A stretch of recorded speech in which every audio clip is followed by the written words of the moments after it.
nous voici de retour sur cette chaîne consacrée aux lectures couture. Pour rappel, c'est une chaîne vidéo qui émane du blog de couture amateur des gaufres au Guatemala. J'insiste sur ce nom parce qu'il est un petit peu atypique, donc on ne comprend pas toujours très bien quand je vais trop vite en disant ça. Des gaufres au Guatemala. C'est un blog couture amateur et ici, on se retrouve pour parler d'un ouvrage de couture que nous avons énormément apprécié à l'atelier et qui s'appelle tadam, coudre avec 1 mètre de tissu. C'est un concept signé Marek Sillegem. Alors justement, pour les références de cet ouvrage, tant que nous y sommes, donc coudre avec 1 mètre de tissu, Marek Sillegem, ce sont les éditions La Plage, collection L'Embobineuse. Alors, l'histoire de ce livre, c'est l'histoire d'un éditeur qui demande à Marek, alors Marek Sillegem, c'est qui? C'est une ancienne étudiante, donc c'est une diplômée de l'Académie des Beaux-Arts d'Anvers, académie qui jouit d'une excellente réputation, pour celles qui connaissent. C'est un professeur de dessin, de création de mode, de création de costumes à l'Académie de Westhoek à Coxyde, alors vous l'avez compris, hein. Marek, Sillegem, Coxyde, Anvers, tout ça sent bon la Belgique. Et effectivement, c'est une production du plat pays, voilà. Mais c'est un livre qui vaut vraiment le détour. Je ne sais pas pourquoi je dis mais en fait. En plus, c'est un livre qui vaut vraiment le détour. L'histoire de ce livre, donc, c'est l'éditeur qui demande à Marek, mais j'ai un concept ici, coudre avec 1 mètre de tissu. Qu'est-ce qu'on pourrait proposer comme modèle avec 1 mètre de tissu? Des coussins, des sacs peut-être? Et Marek, évidemment, lui répond, mais avec 1 mètre de tissu, le monde, je t'offre le monde, je te fais la tenue parfaite, je te fais toute une collection. Et c'est ce qu'elle a fait. Donc manifestement son éditeur l'a cru et c'est excellent pour nous qu'il l'ait cru puisque un peu après aussi beaucoup de travail j'imagine, sortait ce livre Coudre avec 1 mètre de tissu. Alors, les caractéristiques physiques de ce livre. Je vous avais promis de faire un petit tour là-dessus parce qu'on n'a pas toujours une bonne idée de ce qu'on achète quand on achète en ligne. Regardez, ça c'est un crayon graphite de base, hein. Eh bien, si on le pose sur la largeur du livre, c'est bon, ça fait cette dimension-là. Je ne sais pas ce que c'est parce que j'ai pas pris les mesures, mais voilà. Ça a la taille d'un crayon. Et en longueur, vous ajoutez à peu près 25% à votre crayon. Et vous avez une idée de la taille de ce livre. Il fait 140 pages. C'est pas rien. Et qu'est-ce qu'il vous propose? Il vous propose 12 patrons de couture. Alors ça, c'est le minimum qu'on peut dire parce que sur différents modèles, Marek en plus vous suggère des variantes, vous propose des variantes. Donc, le minimum qu'on puisse dire, c'est 12 patrons. Donc, si vous voulez, à l'intérieur de ce petit livre, de ce gros livre de 140 pages, vous trouvez une véritable petite garde-robe capsule pour ceux et celles qui apprécient le concept. Alors, qu'est-ce qu'on va trouver là-dedans? On va trouver, j'ai mon petit copion ici, permettez que je m'en serve, hein. On va trouver 2 vestes, dont un perfecto, oui, un perfecto dans 1 mètre de tissu sur 140 de large, c'est quand même assez exceptionnel ça. Donc 2 vestes, hein, j'ai dit un perfecto et un sweat à capuche. Alors le sweat à capuche, c'est une des réalisations du blog des gaufres au Guatemala, on en reparle tout de suite. 4 robes, une robe cintrée avec ceinture, une robe en manchure américaine avec le petit sac à main s'il vous plaît, le tout dans 1 mètre de tissu, sac à main compris, d'accord, une robe trapèze avec des manches kimono et une robe tunique. Alors, en plus de ces 2 vestes, de ces 4 robes, on a 2 ensembles, s'il vous plaît, oui, 2 ensembles, et l'ensemble complet est taillé dans 1 mètre, c'est-à-dire que on a une jupe corolle, vous savez, une jupe qui tourne comme ça, une jupe un peu patineuse, on adore. Une jupe corolle avec le petit bustier qui va avec, le tout dans un coupon d'1 mètre, je me répète, mais quand même, c'est quand même assez hallucinant, hein. Et alors, on a aussi un ensemble short avec un top à manches raglant. Alors là, Marek vous propose, si vous ne voulez pas du top à manches raglant et que vous utilisez le tissu prévu pour découper ce top pour prolonger les jambes du short, alors vous avez aussi un patron de pantalon large. Vous savez, ces pantalons avec des jambes amples qui reviennent assez à la mode en ce moment. Pour notre plus grand confort, c'est pas à négliger. Donc ça, c'est possible aussi.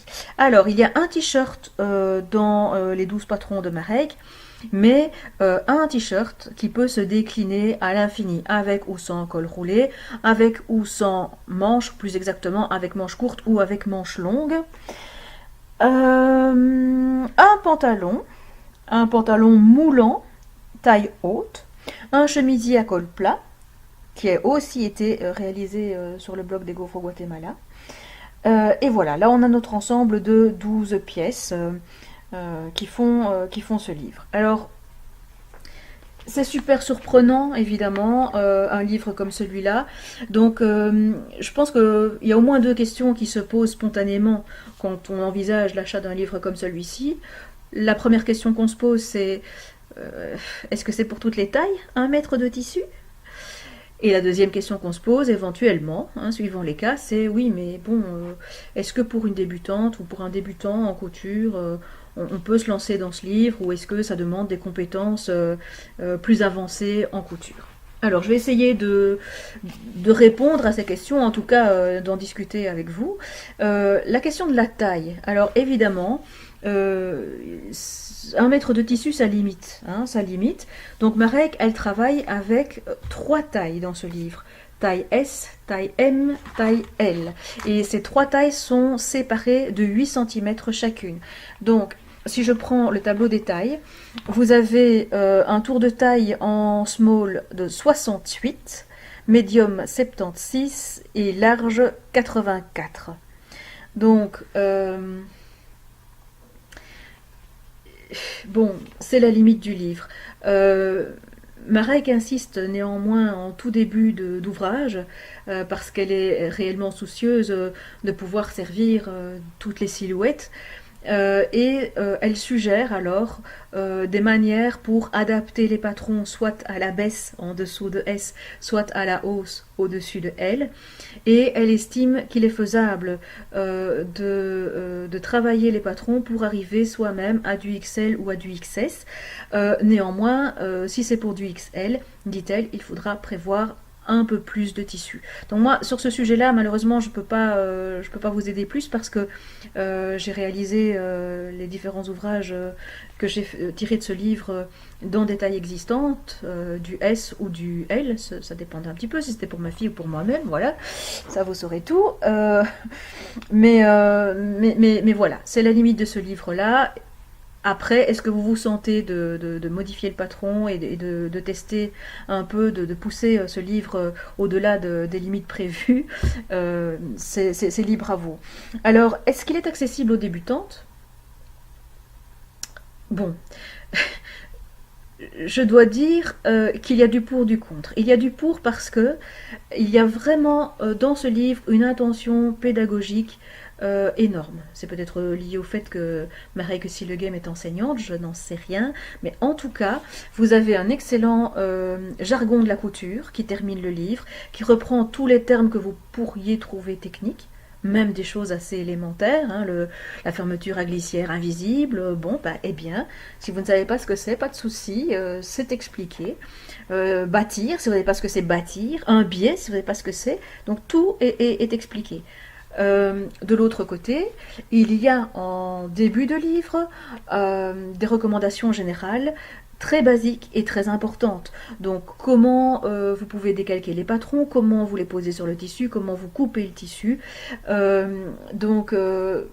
Il y a du pas à pas. Et comme si ça ne suffisait pas, pour chaque patron, Marek vous donne des explications par étapes, avec photos et avec dessin technique. Donc, on a envie de dire oui, c'est un livre qui convient pour les débutants. Pourquoi alors j'émets une petite réserve? C'est que moi je l'ai fait. Et donc je me suis acheté une machine à coudre et le premier ouvrage que j'ai réalisé avec ma machine à coudre, c'est la robe en manchure américaine. Et si je l'ai fait, c'est que je pouvais le faire, vous allez me dire. Mais moi j'ai quand même souffert avec des techniques qui aujourd'hui ne me posent plus problème parce que j'ai de la pratique et que j'ai de l'expérience. Donc j'ai souffert sur la goutte dans le dos, j'ai souffert pour une petite finition au-dessus des pinces à l'arrière de la jupe. Voilà, je n'étais malgré tout pas assez à l'aise que pour rendre justice à ses patrons. Parce que s'il se découpe, si c'est vrai qu'il se découpe dans 1 mètre de tissu, ça n'en reste pas moins de vraies belles pièces avec les petits détails qui vont bien. Ce sont des vrais vêtements, des vraies pièces de garde-robe. Ils ne sont pas vus au rabais. Donc Marek Sillegem a mis énormément de soin dans ses patrons. Et moi je trouve que pour débuter, je n'avais pas les compétences pour réaliser correctement toutes les finitions. Voilà. C'est mon expérience personnelle, ce n'est pas forcément la vôtre, évidemment. Et d'un autre côté, mission accomplie, hein, parce que la robe a été faite, ma fille la porte encore aujourd'hui, 2 ans plus tard, donc voilà, je peux pas, je ne regrette pas vraiment. Mais de là à dire que c'est un livre pour débutants, voilà, c'est un pas que je ne franchirai pas. Si vous êtes un peu aventureuse et que vous avez envie d'essayer, pas de problème. On vous prend par la main, Marek vous accompagne et vous serez sans doute content de l'expérience. Si vous êtes un peu plus peureuse, alors mieux vaut se diriger vers une littérature spécifique pour accompagner les premiers pas dans la couture amateur. Ça, c'est ce que je pense. Concernant la lisibilité des planches, alors là, moi j'ai envie de dire, bah, écoutez, comme il n'y a que 3 tailles, il n'y a pas beaucoup d'entrelacs, hein, et donc c'est assez simple, c'est assez clair. Le trait est bien fin, on reconnaît bien les différentes tailles, les différentes pièces, ça c'est un petit peu plus dommage. Bon, je trouve que c'est assez fréquent comme critique à faire dans les ouvrages de couture. Ici on utilise 3 couleurs, le rouge et le noir, parfait, mais la 3e couleur c'est du gris foncé. Bon, voilà. Je trouve ça dommage, voilà. Mais même à l'œil nu, sans papier calque par-dessus, c'est pas facile de distinguer le noir et le gris foncé. C'est comme ça, voilà. Dans le spectre de couleurs, le noir est proche du gris foncé. Et je ne sais pas pourquoi les éditeurs s'évertuent à utiliser ces 2 tons-là pour séparer les pièces de patron.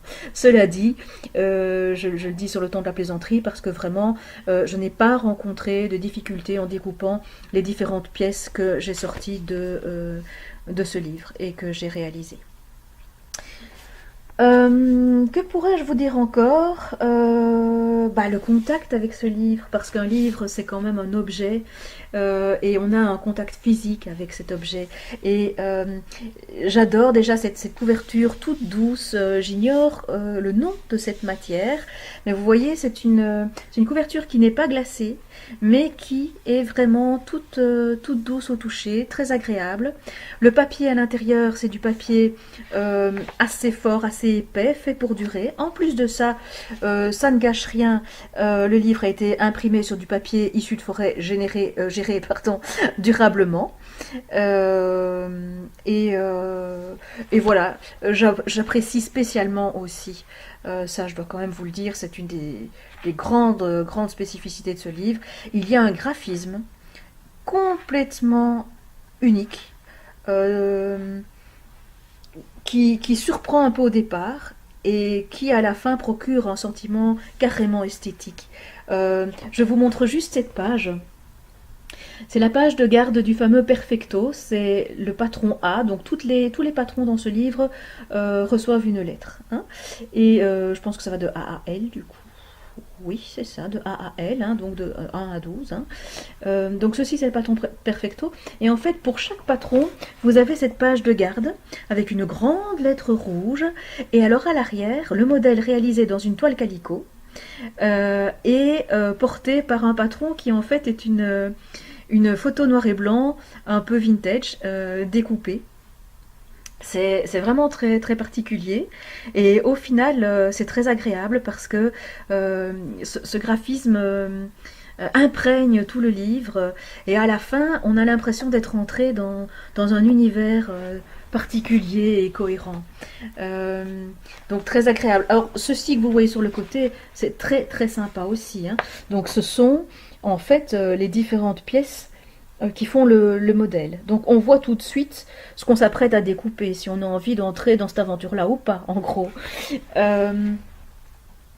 Les étapes pas à pas, je vous en ai parlé tout à l'heure, donc pour chaque patron, les explications pas à pas qui sont accompagnées de photos et ou de schémas techniques.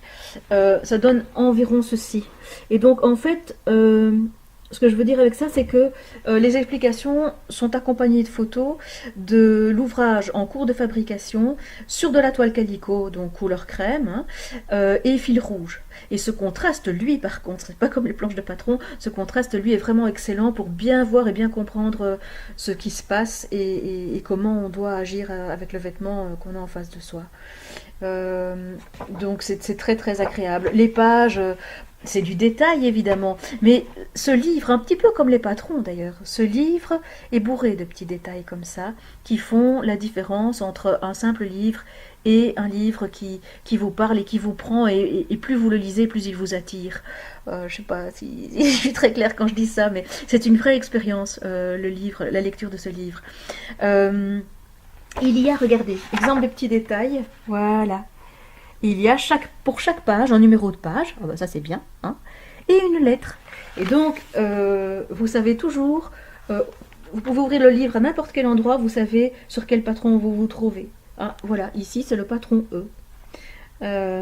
Et de l'autre côté, ça c'est pour les explications techniques, c'est très sobre et à la fois très rigoureux, très systématique. Mais vous avez alors des pages de look, j'appelle ça comme ça, voilà, ça donne à peu près ceci, où vous avez des mannequins qui vous proposent les patrons du livre réalisés dans toutes sortes de tissus, toutes sortes de couleurs, toutes sortes de styles, et ils sont combinés entre eux. Ce qui va tout à fait dans le sens de la fameuse garde-robe capsule hein, dont on parlait tout à l'heure. On voit que un même patron déjà taillé dans des étoffes différentes a un rendu complètement différent. Et on voit que toutes les pièces peuvent s'agencer les unes avec les autres et donner des looks très très sympas, très modernes et voilà, très tentants. Là-dessus, qu'est-ce que je peux encore vous dire? Je peux vous dire que je l'ai adoré et que si vous hésitiez à l'acheter, j'espère de tout cœur que les informations que je viens de vous fournir vous éclairent votre réflexion et vous permettent de trancher. Voilà, on termine la vidéo avec les quelques réalisations tirées de ce livre et publiées sur le blog des gaufres au Guatemala. Au revoir, à bientôt.